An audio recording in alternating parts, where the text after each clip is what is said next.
Hello दोस्तों, कैसे हो आप लोग। मैं आशा करता हूँ आप सभी अच्छे होंगे। अगर आप नए हैं तो मैं आपको बता देना चाहता हूँ कि हम इस सेशन पे, इस वीडियो यूट्यूब चैनल पे हम ट्रांसफॉर्मर मैकेनिकल डिजाइनिंग के बारे में सीख रहे हैं। इसके रिगार्डिंग मैंने 4 वीडियो पहले से ही अपलोड कर दिए हैं। ये मेरी अगली 5वीं वीडियो है। तो अगर आप ये सीखना चाहते हैं तो आप मेरी पहली वीडियो देख सकते हैं। और बाकी जो ऑलरेडी जो वीडियो देख रहे हैं उनके लिए अभी नया चैप्टर, जैसे आज हम देखने आएंगे ट्रांसफार्मर के बारे में। अब तक जो हमने सीखा था वो इसके बेसिक, इसकी नीड सीखी थी कि इसके लिए ट्रांसफार्मर डिजाइनिंग के लिए क्या क्या हमको पहले पता होना चाहिए। जैसे कुछ फॉर्मूले थे, कुछ इंट्रोडक्शन था उसके बारे में, कुछ बेसिक से एक फॉर्मूले थे। तो वो कुछ मैंने पिछली वीडियो में बताया है।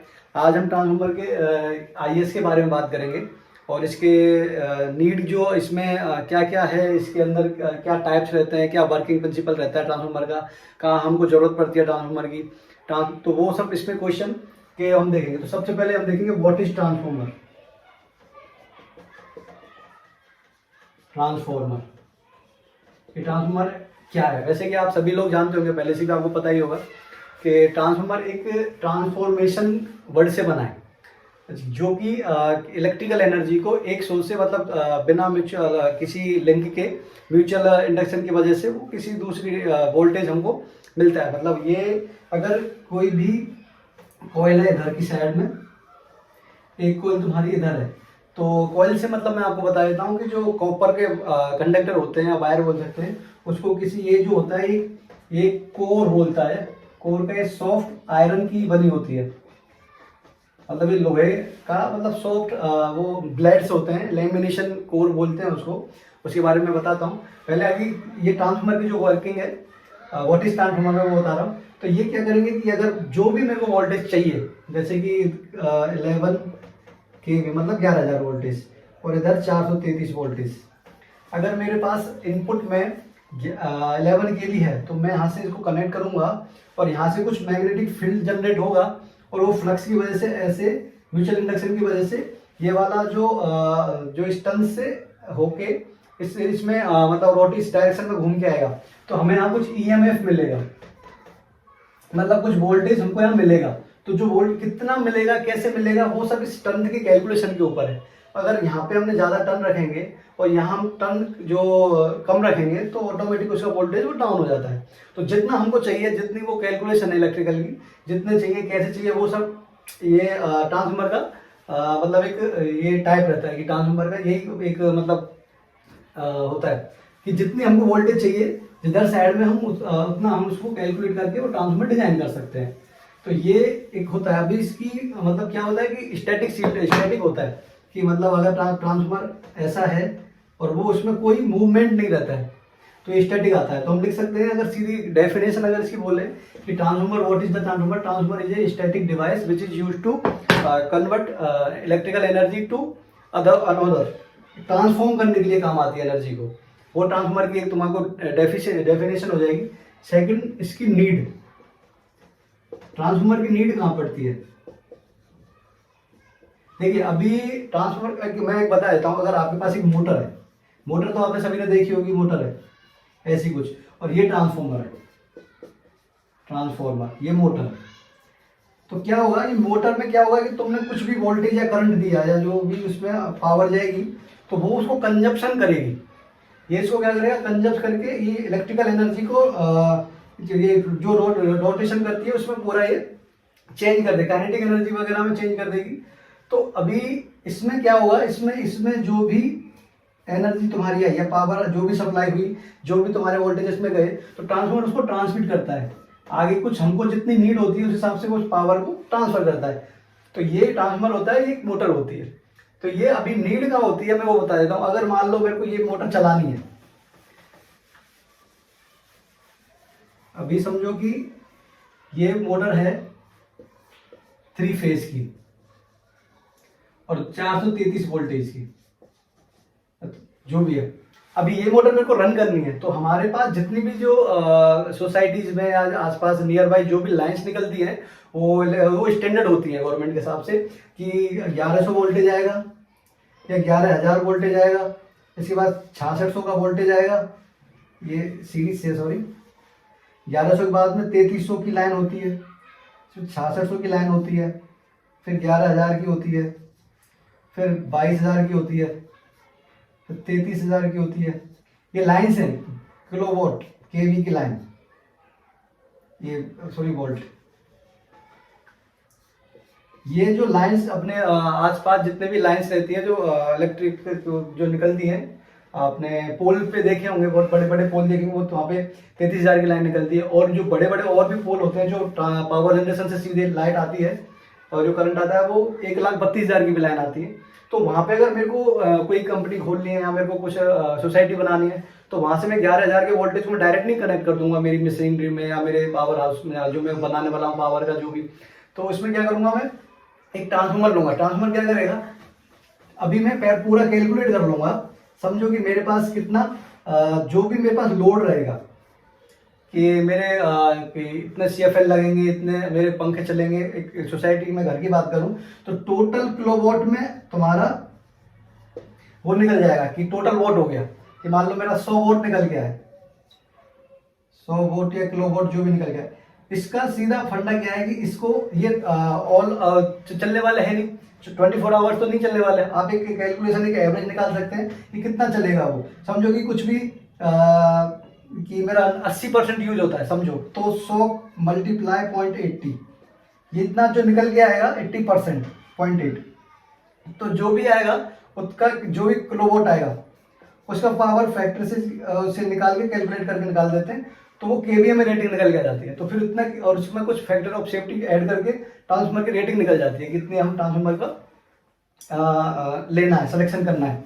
तो अभी मार्केट में आपको जो ट्रांसफार्मर होते हैं उनकी स्टैंडर्ड साइज मिलती है। ऐसा नहीं कि हालांकि ऐसा भी होता है कि मेरे को जो भी ट्रांसफार्मर की नीड है हम स्पेसिफिकेशन दे के बनवा सकते हैं, लेकिन मार्केट में जो हमको मिलता है वो कुछ स्टैंडर्ड रेटिंग्स मिलती है कि वो मैं बताता हूँ।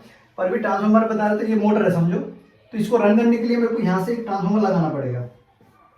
तो ये ट्रांसफार्मर क्या करेगा, यहाँ 11,000 वोल्टेज आ रहा है, इसको 433 में कन्वर्ट कर देगा और ये कन्वर्ट करके इस मोटर में इसको दे देंगे करंट को वोल्टेज, तो ये यहाँ पे चल जाएगा। तो इसमें ट्रांसफार्मर की नीड हमारी क्या है कि किसी भी एनर्जी को अब जितना हमको चाहिए आउटपुट उतना उसको कन्वर्ट करके वो किसी भी मशीन को रनिंग करने के लिए यूज किया जाता है। ये नीड होगी ट्रांसफार्मर की। अभी टाइप्स आते हैं, मैं थोड़ा सा फास्ट बता रहा हूँ क्योंकि लंबी वीडियो की लेंथ काफी हो जाती है। तीसरा, अभी नीड ऑफ ट्रांसफार्मर बताया, व्हाट इज द ट्रांसफार्मर बता दिया। अभी वर्किंग प्रिंसिपल वही बताते हैं। ये एक सिंपल है, आप ये पढ़ेंगे। ये कोर होती है, एक बहुत सॉफ्ट, ये CRGO यूज करते हैं, कोल्ड रोल आता है, ये ग्रेड आता है एक तरीके का ट्रांसफार्मर की जिसपे कोयल को ये टन्स बनाए जाते हैं, कोयल बनाई जाती है। तो ये जो होता है ये वाला बीच वाला ये पोर्शन, अभी ये इसमें क्या है, ये जितने इसमें टन्स रहेंगे और जितने इसके टन्स कम होंगे, ये PS है, ये मतलब प्राइमरी वो कॉइल हो गई, ये सेकेंडरी कॉइल हो गई। तो जितने टन्स कम रहेंगे उतना उसका वोल्टेज कम होता चला जाएगा, जितने उसमें ज्यादा टन्स रहेंगे उतना वोल्टेज मतलब जितना इधर कम टन्स रहेंगे तो उधर कम वोल्टेज मिलेगा, इधर जितना टन्स रहेगा उतना ज्यादा वोल्टेज मिलेगा। एक सिंपल सा ये। इसके बाद में फिर टाइप्स आ जाएंगे कि कितने प्रकार के रहते हैं टाइप्स। देखो एक होता है मैक्स, जो हालांकि टाइप्स बहुत होते हैं, सप्लाई के ऊपर होता है कि हमको कहाँ यूज करना है, फंडनेस transformer, isolation transformer, inverter transformer, बहुत सारे होते हैं। लेकिन जो मैक्सिमम जो स्टैंडर्डाइज है कि जो मैक्सिमम यूज किए जाते हैं, एक स्टेप डाउन होता है, एक स्टेप अप होता है। स्टेप अप में क्या करना है कि ट्रांसफार्मर को अगर मेरे को ज्यादा चाहिए, अगर मेरे पास कम वोल्टेज है, जैसे स्टेपलाइजर होता है कि वोल्टेज को बढ़ाने का काम करता है, वो भी एक तरीके का स्टेप अप ट्रांसफार्मर में काउंट होता है। एक स्टेप डाउन क्या होता है, मैक्सिमम स्टेप डाउन जहां लगते हैं ना, तुम्हारे पास सोसाइटीज के किसी सोसाइटी के कॉर्नर्स पे लगे होते हैं, आपने देखा होगा, वो सारे स्टेप डाउन होते हैं क्योंकि वहाँ पे लाइन आपको मिलती है 1100 की या 11,000 की। तो वो जितना हमको आउटपुट मिलता है 25 kVA का होता है, वहाँ पे 100 kVA का जितना भी लोड होता है उस हिसाब से वो स्टेप डाउन ट्रांसफार्मर लगाया जाता है। स्टेप अप ट्रांसफार्मर वहां यूज किया जाता है जहां आपको पावर बहुत डिस्टेंस पे मूव करनी है। अभी समझो कि कहीं जहाँ पे भी पावर जनरेशन हो रही है वहां से अगर मेरे को किसी लॉन्ग डिस्टेंस पे वहाँ से लाइन से वो वोल्टेज वहाँ पे थ्रो करना है, तो मैं क्या करूँ, वहाँ पे स्टेप अप ट्रांसफार्मर लगाऊँ। जितनी पावर आउटपुट जनरेट हो रही है उसको ट्रांसफार्मर को जितना हैवी लगा के उसकी पावर को लॉन्ग डिस्टेंस पे जो यूज करते हैं, तो ऐसे में यहाँ पे power transformer step up use किया जाता है, जो पावर ट्रांसफार्मर के बोले जाते हैं। और ये स्टेप डाउन जो छोटे छोटे ट्रांसफार्मर होते हैं ये डिस्ट्रीब्यूशन में भी आता है। तो ये टाइप्स होते हैं। अभी हम पढ़ेंगे कि इसके जो कुछ ट्रांसफार्मर बनाने के लिए कुछ नियम है, कुछ जो स्टैंडर्ड मैंने बताया, इंडियन स्टैंडर्ड्स हैं, वो आपको पता होना चाहिए। ये आप नोट डाउन कर सकते हो। ये अभी ट्रांसफार्मर का अगला जो हमारा चैप्टर रहेगा उसमें मैं कोर्स चालू करूंगा कि कैसे हमको इलेक्ट्रिकल डेटा मिलती है। इलेक्ट्रिकल डेटा के बाद में फिर हम कौन सा स्टेप सबसे पहले लेते हैं। तो ये 4-5 पॉइंट हुए थे। लास्ट वाला पॉइंट आईएएस में बता रहा हूँ कि इसमें कुछ क्या है, इसमें कुछ फंडामेंटल है जो गवर्नमेंट ने फिक्स किए हुए हैं ब्यूरो ने कि ये है, आपको रूल फॉलो करने पड़ेंगे। आईएएस कौन सा होता है, वो एक तो ये होता है और आईएएस 2026 होता है ये। इसमें मैं अभी वो भी बताने वाला हूँ कि स्टैंडर्ड कौन कौन से होते हैं। तो ये 5th पॉइंट में आप लिख लीजिए, ये आईएएस। इसमें जो 2500 केवीए से कम के ट्रांसफार्मर होते हैं या उससे 2500 केवीए उससे कम के ट्रांसफार्मर होते हैं, उस पर 1180 का ये जो आईएएस है वो अप्लाई होता है। ये 1180 की जो है वो डिस्ट्रीब्यूशन के लिए होता है। और इसके नॉर्म्स अगर आपको पढ़ने हैं तो आप इसमें डायरेक्ट गूगल पे सर्च करेंगे तो उसका पूरा पीडीएफ आ जाएगा। इसमें पूरा बताया गया है कि कौन कौन से पार्ट कैसे होने चाहिए, क्या उसके फेस जो वोल्टेज रहेगा, कहीं भी 2 फेस, इसमें कुछ प्लस आ रहा है, इसमें कुछ माइनस आ रहा है, कुछ भी फेस हो रहा है, तो इनकी बीच की डिस्टेंस कुछ फिक्स की हुई है कि अगर आपको इलेक्ट्रिकल से हो तो आपको सारा आइडिया हो रहेगा, लेकिन जो नए हैं उनको नहीं पता होगा। तो वो कुछ टर्मिनल्स की डिस्टेंस फिक्स की है कि 132 का अगर लाइन है तो वहाँ पे दोनों वोल्टेज जिसमें आ रहे हैं और दोनों डिस्टेंस कितनी डिस्टेंस में रखना है, वो सब इसमें है। ये भी ये 2500 केवीए से ऊपर के जो ट्रांसफार्मर है वहां पे यूज किया जाता है, यहाँ पे 2026।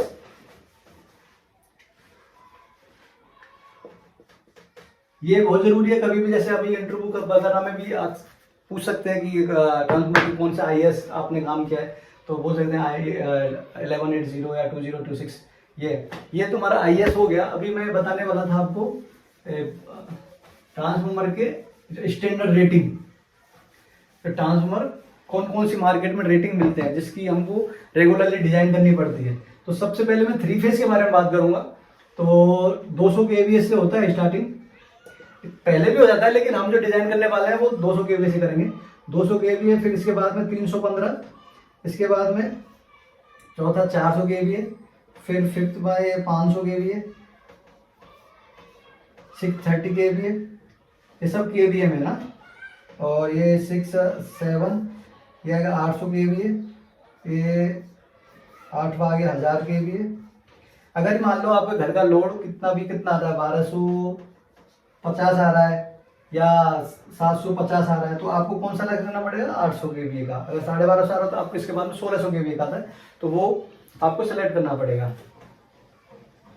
ये 8वां हो गया, ये 9वां 1250, इसके बाद में 10वां आ गया तुम्हारा 1600, 11वां आ गया तुम्हारा 2000 केवीए, और फिर इसके बाद में 2500 केवीए, 13वां 3000 केवीए, इसमें 3500 केवीए। फिर आगे ये जो केवीए होते हैं इसको एमवीए बोल सकते हैं, 1 एमवीए भी बोल सकते हैं। 1 एमवीए मतलब 1000 केवीए। तो ये आगे रेटिंग बढ़ती है, फिर 3.5 एमबी, 3.5 एमबी के बाद में 4.5 एमबी आता है, 4 एमबी आता है, 5 एमबी आता है, रेटिंग बढ़ती जाती है। और मैक्सिमम डिस्ट्रीब्यूशन ट्रांसफार्मर में हम इतने 5 एमबी तक डिजाइन करेंगे। तो ये आपको अभी से सब याद करना पड़ेगा कि जैसे मैं बताऊंगा कि हम 315 का ट्रांसफार्मर डिजाइन करने वाले हैं, तो उसके लिए क्या क्या मेरे को इनपुट लगेगा इलेक्ट्रिकल के डिपार्टमेंट से। तो वो फिर मैं डायरेक्ट अभी 315 की डिजाइन करेंगे, फिर मैं कोई एग्जाम्पल लूंगा 3 एमबी का, तो उसमें कुछ चेंज रहेंगे तो मैं बताता रहूँगा साथ में। तो ये आपके लिए बहुत ज़रूरी था। तो अभी कुछ मैंने बता दिया ट्रांसफार्मर के बेसिक, आपको बता दिया कि क्या क्या रहता है, कैसे रहता है।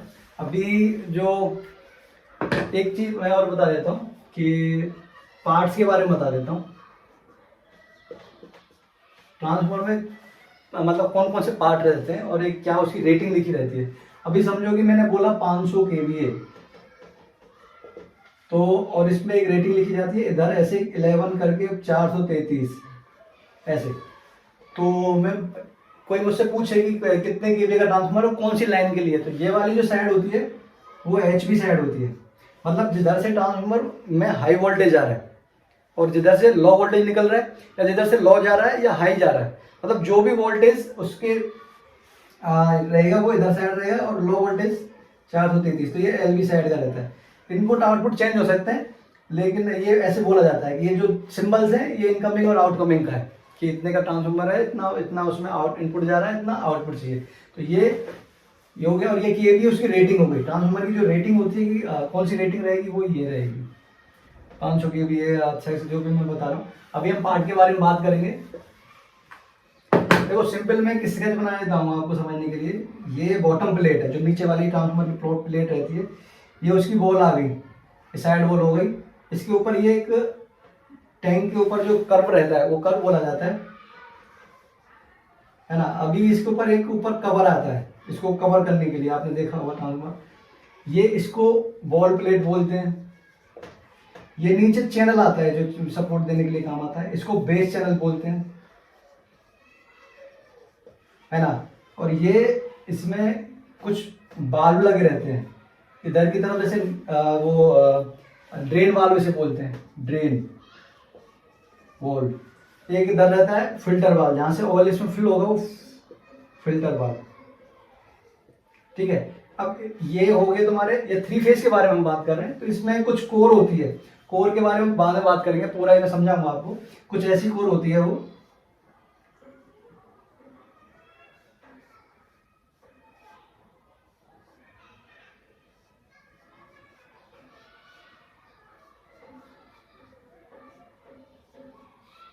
कुछ ऐसी होती है। तो इसमें ये एक कोल इधर रहती है, एक कोल इसके ऊपर ऐसे रहती है, और एक कोल ऐसे रहती है। इस तीनों का ये टर्मिनल जो आता है वो बॉल पे निकल के आता है बाहर, तीनों कोल का। हाई वोल्टेज की तरफ से मैं बात कर रहा हूँ, तो ये तीनों जो हाई वोल्टेज में कनेक्ट हो जाएंगे तुम्हारे HV साइड। तो अगर ये हाई वोल्टेज है इधर से देखेंगे तो इसको HV साइड बोल देंगे कि भाई HV साइड है ये। और उधर जिधर आउटपुट निकलेगा LV साइड, तो वो जो बैक साइड रहेगी वो LV साइड हो जाएगी। तो वो HV हो गया, वो LV हो गया, है ना। इसके ऊपर कुछ टॉप ओवर के ऊपर कुछ डिवाइसेस होते हैं, ये ऐसे राउंड, इसको कंजर्वेटर बोलते हैं, कंजर्वेटर। और इसमें ये स्टैंड रहता है, इस पे जिसपे ये सपोर्ट करेंगे तो उसका कंजर्वेटर स्टैंड बोल देंगे इसको, सपोर्ट कंजर्वेटर। अब इसमें से एक पाइप जाता है, ये सब इसमें ऑयल रहता है पूरा, इसमें ऑयल रहता है। और इधर कुछ इसको कूलिंग करने के लिए इधर साइड में पाइप निकालते हैं, तो और उसमें पतले पतले फिन्स लगा के रेडिएटर लगाया जाता है। जैसे जैसे मैं बताते जा रहा हूँ वैसे वैसे आप एक लिखते जाना, क्योंकि ये मैं अगर पूरे नोट्स बनाऊंगा यहाँ पे तो पूरा लेंथी हो जाएगा। आप जैसे मैं बोल रहा हूँ वीडियो पॉज करके, अब मैं जो वर्किंग बताता जा रहा हूँ कि रेडिएटर का क्या काम है, वेस्टर्न क्या करता है, कंजर्वेटर का, तो वो आप लिख लीजिए। आपको ये अगर कंटिन्यूसली यूज करेंगे, बाद में बनाएंगे तो आपको पता ही हो जाएगा, लेकिन अभी भी आपको याद कर लेना चाहिए पूरा। तो ये रेडिएटर्स हैं जो क्या करते हैं, अभी नीचे से अभी कॉइल है, तो इसमें जैसे ही पावर आएगी निकलेगी तो इसका जब जो रनिंग होगा उसमें ऑयल जो रहता है वो इंसुलेशन का काम करता है, कूलिंग का काम करता है। तो जो ऑयल है वो नीचे से मतलब जब ऊपर गया गर्म होके, जैसे यहाँ से हीट डिपिसिट होती है, पूरा जो हीट एनर्जी होती है उसमें हीट को ट्रांसफॉर्म करती है। ऐसे ऑयल जो जाता है ऊपर, उसको हीट ऑयल ऊपर जाता है, हमेशा ऊपर जाके रेडिएटर से ऐसे घूम के इसकी फिन्स जो यहाँ पे रहती है वो एयर के कांटेक्ट में, सरफेस एरिया उसका ज़्यादा रहता है और पतली पतली फिन्स रहती हैं, तो वहाँ से ऑयल वापस रिटर्न इसी में आ जाता है घूम के। तो वो डायरेक्ट जो आता है वो कॉइल पे आता है, तो कूलिंग के लिए काम आता है, तो इसको रेडिएटर बोलते हैं। ये भी बहुत टाइप के आते हैं रेडिएटर, ये अभी इसको कर्व बोलते हैं, ट्रांसफार्मर टैंक। और ये पूरा जो रहता है MS का ये टैंक होता है, ट्रांसफार्मर टैंक। तो हम फाइनली ट्रांसफार्मर टैंक की डिजाइनिंग करने वाले हैं मैकेनिकल में, कंजर्वेटर का, रेडिएटर का कितने का लगेगा, वाल्व जो आता है ड्रेन वाल्व, ये सब, ये बेस चैनल। तो बेस चैनल में ये रोलर्स लगाए जाते हैं, कुछ रोलर्स होते हैं मूव करने के लिए, तो वो भी है। कुछ इसमें जैकिंग पैड भी लगाए जाते हैं, जैकिंग पैड, ये उसको जैक करने के लिए होता है। पुलिंग आइज होती है, खींचने के लिए भी कुछ डिवाइसेज होते हैं। बाकी इसमें स्टीफनिंग किए जाते हैं, तो वो सब ये इसके पार्ट रहते हैं। एक बुकोज आता है यहाँ पे, तो और एक बाल्व रहता है कंजर्वेटर से और इसके टॉप कवर के बीच में। जो बुकोज रहती है वो अलार्म ट्रिप रहता है, सेफ्टी डिवाइस होता है। जैसे ही ऑयल ज़्यादा गर्म होगा तो वहाँ से एक जो हवा की वजह से जो जनरेट होगी गैस वगैरह, वहाँ से ऊपर जाएगा। यहाँ से कंजर्वेटर में ऑयल, जो कंजर्वेटर में रहता है वो ऑयल यहाँ तक रहता है हाफ। यहाँ से पूरा ये फुल रहता है टैंक, पूरा लीकेज फ्री रहता है, पूरा बोल्टेड पे टाइट रहता है। ये टॉप कवर इसके ऊपर लग जाता है, होल का प्रोविजन हम देते हैं सारा बोल्टिंग से। पूरा टाइट होने के बाद में ऑयल यहाँ तक उसको फिल कर देता है। 1/2 या 3/4 जो भी हमको फिल करना है हम उसमें कर सकते हैं। अभी जितना भी हीट की वजह से ऑयल अप जाता है तो वो कंजर्वेटर का जो वॉल्यूम रहता है आधा, उसमें वो ऊपर या नीचे जा सकता है। तो वो ऑयल यहाँ पे ऑयल लेवल गेज लगा रहता है जो हमको दिखाता रहता है कि कितना उसमें ऑयल नीचे है या ऊपर है, वो उसका काम रहता है। तो ये सब वर्किंग है इसकी। बाकी हम एक एक स्टार्टिंग से पढ़ेंगे तो सब आपको आता जाएगा। तो चलिए आज की वीडियो में बस इतना ही। आगे मैं लूँगा कोर का चैप्टर कि हमको कोर कैसे डिज़ाइन करनी होती है। कोर को हम जो मिलेगा कोर हमको वो कैसे मिलता है, कैसे लिम्स बनाए जाते हैं। एक्चुअली जो कोर होती है वो CRG होता है, कोल्ड रोल्ड होता है वो, और बहुत बारीक बारीक लोहा होता है, काफ़ी बड़ा हो जाता है वो। लेकिन बारीक लेमिनेशन 0.3 mm या 0.35 mm की ग्रेड आती है वो, तो वो उससे सब स्टैक बनाए जाते हैं। स्टेप बना के उसको एक काफ़ी हैवी किया जाता है। उससे क्या होता है कि वो जो इसको क्यों यूज किया जाता है कोर को, ये सॉफ्ट कोर को, कि इसमें जो मैग्नेटिक फील्ड को अट्रैक्ट करने की जो एबिलिटी रहती है वो अच्छी रहती है। वो मटेरियल उसके लिए ferrous material, non ferritic material रहता है आई थिंक। तो वो उसकी वजह से हम जब इसमें ये कोयल जो रहेगी, कोयल की जो मैग्नेटिक फील्ड जनरेट होगा उसको पूरा एब्जॉर्ब करके वो ट्रांसफर करता है उसको। तो उस वजह से क्या होता है कि वो इस वजह से चूज किया जाता है CRG, इसको CRG बोलते हैं। बाकी ये CRG के बारे में अगले चैप्टर में बात करेंगे कि कैसे डिजाइन करेंगे। सबसे पहले तो CRG डिजाइन करने के बाद में फिर उसको कैसे सपोर्ट करेंगे अंदर से। पूरा पहले अंदर का हम लेआउट बनाना सीखेंगे। अगर अंदर का लेआउट किसी को बनाना आ जाता है प्रॉपर तरीके से तो फिर बाहर का कुछ मेरे को नहीं लगता बहुत डिफिकल्ट है, क्योंकि इसके टर्मिनल्स दिए जाते हैं, सब चीज़ के स्टैंडर्ड हम साथ साथ पढ़ते जाएंगे तो सब आसानी से हो जाएगा। Okay, thank you guys.